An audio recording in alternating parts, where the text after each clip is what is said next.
ൊക്കെ അങ്ങനെ ആന്നേ. ഡിഗ്രി എടുത്തില്ലെന്നേ ഉള്ളൂ. നാട്ടുകാർക്ക് അവനൊരു വക്കീല് തന്നെ.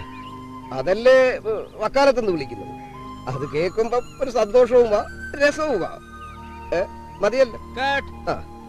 അമ്മ കാർത്യായനി, അനുജത്തി നിവേദിത. നാട്ടുകാരുടെ എല്ലാ പ്രശ്നങ്ങൾക്കും അവൻ ഏത് കോടതിയിലും പോകും. പക്ഷെ വീട്ടിലെ ഒരു കാര്യത്തിലും അതിലെനിക്ക് പരാതിയുണ്ട്. പക്ഷെ നാട്ടുകാർ പറയുന്നത് ഏട്ടൻ ഇലക്ഷൻ എന്നാ ജയിക്കുമെന്നാ. തിരുവനന്തപുരത്തേക്കുള്ള സ്ഥലമാറ്റം താങ്കൾക്കൊരു പണിഷ്മെന്റ് ആണെന്ന് പറഞ്ഞാൽ?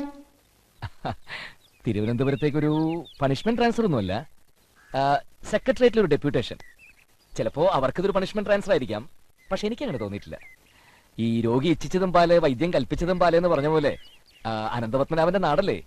പാൽക്കടലിൽ കിടന്നുകൊണ്ട് അനന്തപത്മനാഭൻ നീട്ടിയൊരു വിളിയ വക്കാലത്ത് നാരായണൻകുട്ടിയേ ഇന്ന്. വിളി കേൾക്കാതിരിക്കാൻ പറ്റുമോ? ചിലപ്പോ അസുരന്മാർക്കെതിരെ കേസ് കൊടുക്കാനാവും.